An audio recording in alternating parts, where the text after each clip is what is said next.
Assalamualaikum warahmatullahi wabarakatuh. Alhamdulillahi rabbil alamin. Wassalatu wassalamu ala asrafil anbiya'i wal mursalin wa ala alihi wa ashabihi rasulillahi ajmain. Allahumma salli ala Sayyidina Muhammad wa ala ali Sayyidina Muhammad.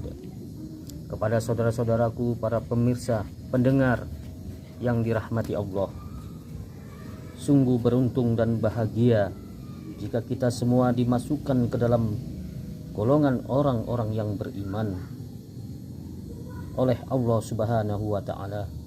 Karena dari seluruh kenikmatan yang ada di dalam diri kita, ternyata iman dan Islam adalah nikmat yang paling besar yang kita rasakan dari segala nikmat-nikmat yang lain. Wala tahinu wala tahjanu wa antumul a'launa in kuntum mu'minin.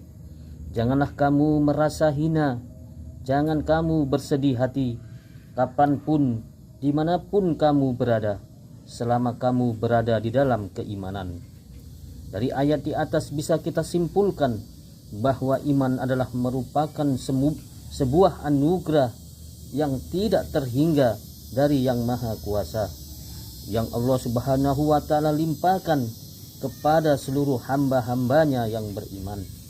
Akan tetapi ada satu hal yang harus kita waspadai dan harus kita berhati-hati atas ancaman dan peringatan Allah Subhanahu wa Ta'ala yang ditujukan kepada kita semua. Dan ini berkaitan dengan keimanan kita kepada Allah dan hari akhir, yaitu di dalam surat Al-Baqarah. A'udzu billahi minasy syaithanir rajim. Wa minan nasi may yaqulu amanna billahi wa bil yaumil akhir. Ada seseorang manusia mengaku dirinya sudah beriman kepada Allah, beriman kepada hari akhir, tetapi Allah tidak pernah mengakui keimanannya. Dia mengatakan, aku beriman kepada Allah, aku beriman kepada hari akhir, tetapi Allah Subhanahu wa Ta'ala mengatakan, wa ma hum bimu'minin, engkau tidaklah termasuk kepada orang-orang yang beriman. Ayat ini adalah sebuah musibah yang sangat besar tentunya bagi kita semua. Padahal sedikit saja keimanan kita menempel ke dalam dada kita, Allah akan haramkan bagi kita api neraka. Lalu apa penyebabnya? Orang yang mengaku beriman kepada Allah, beriman kepada hari akhir, tetapi tidak diakui imannya oleh Allah Subhanahu wa Ta'ala, ditolak mentah-mentah oleh Allah Subhanahu wa Ta'ala. Bahkan Allah menyatakan dengan tegas, mereka itulah penipu besar, itulah orang-orang yang menipu Allah, dan itulah orang-orang yang menipu kepada orang-orang yang beriman. Mudah-mudahan kita semua tidaklah termasuk kepada golongan orang-orang seperti itu. Lalu golongan orang-orang yang semacam apakah yang disebutkan oleh Allah Subhanahu wa Ta'ala di dalam Al-Quran itu? Mari kita lanjutkan ayatnya. Yukhadi'una Allaha walladzina amanu wa ma yakhda'una illa anfusahum wa ma yas'urun. Mereka menipu kepada Allah dan menipu orang-orang yang beriman, padahal mereka telah menipu dirinya sendiri tanpa mereka sadari. Apa penyebabnya hingga mereka disebut orang-orang yang menipu Allah dan menipu orang-orang yang beriman? Fi qulubihim maradum fajadahumullahu marada. Karena di dalam hati mereka, di dalam kolbi mereka penuh dengan penyakit yang tidak ada pernah usaha, tidak pernah ada upaya untuk membersihkan penyakit yang ada di dalam hatinya. Biasanya penyakit yang sedikit yang ada di dalam hatinya akan semakin banyak, semakin besar, semakin bertambah dan semakin parah dan susah untuk diobati. Biasanya kalau sudah terkena infeksi penyakit penipu atau pendusta, maka dia akan menjadi pendusta. Tidak cukup 1 kali atau 2 kali, maka dia akan menjadi pendusta terus menerus, penipu dan pendusta. Untuk menutupi kedustaannya yang pertama dan yang kedua dan seterusnya, maka dia tidak segan-segan untuk menutupi akal busuknya dengan melibatkan Allah Subhanahu wa taala dan orang-orang yang beriman. Fajadahumullahu marodoh. Semakin hari semakin bertambah, semakin hari semakin parah penyakit yang ada di dalam hatinya, yang selama ini tidak pernah terkoreksi, penyakit yang ada di dalam dirinya.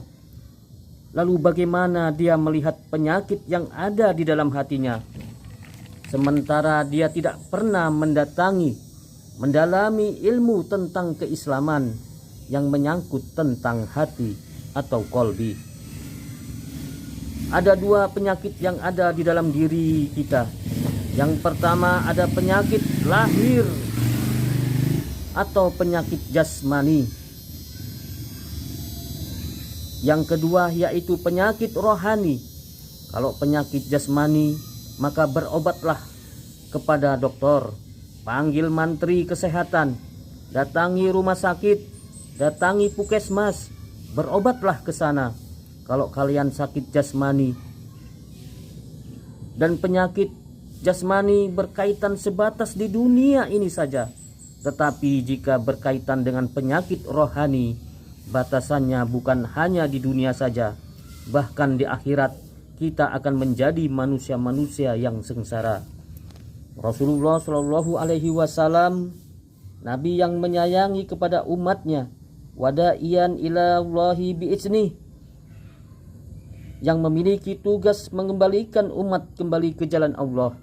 Di saat umat jauh daripada keimanan, di saat umat jauh dari Allah Subhanahu wa taala, dikarenakan terselubungi hatinya dengan berbagai penyakit-penyakit hati, maka Rasulullah tidak habis-habisnya mengerahkan dengan segala kemampuan yang ada, dari mulai harta sampai jiwanya, yang perjuangannya ini dilanjutkan oleh para ulama warasatul anbiya, yang dilanjutkan oleh guru-guru yang ikhlas membimbing, menuntun kepada umatnya, ditunjuki kepada umat, ditunjuki kepada jamaah, ditunjuki kepada murid-muridnya, bahwasanya ada suatu penyakit yang ada di dalam dirimu yang membuat keimananmu tidak diakui oleh Allah Subhanahu wa taala.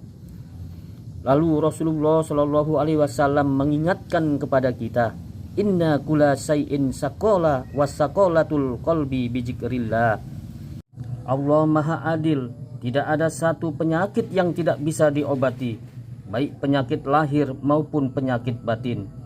Para guru-guru kita pun selalu mengingatkan kepada kita, bila Anda berpenyakit batin, berobatlah.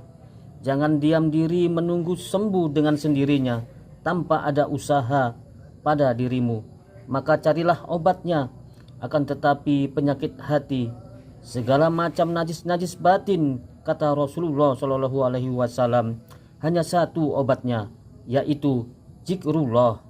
Ujub, takabur, ria, sumpah tinggi sebenang, pantang kerendahan, pantang kelintasan, panjang angan-angan, pikiran porno, pikiran kotor, pikiran jorok, mengadu domba, buru sangka dan lain sebagainya.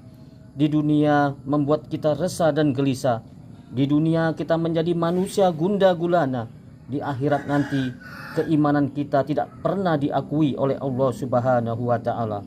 Oleh karena itu, jangan bosan kita untuk mengistiqomahkan berzikir kepada Allah Subhanahu wa taala, sebab zikrullah ini adalah ilmunya Allah Subhanahu wa taala. Saudara-saudara yang belum tahu ilmunya, maka fas'alu ahla zikri in kuntum la ta'lamun. Carilah guru, bertanyalah kepada ahlinya, supaya kita tidak menjadi manusia-manusia yang bodoh, supaya kita tidak menjadi manusia-manusia yang digolongkan yang imannya tidak diakui oleh Allah Subhanahu wa taala. Aqulu qauli haja fastaghfiruhu innahu huwal ghafurur rahim. Assalamualaikum warahmatullahi wabarakatuh.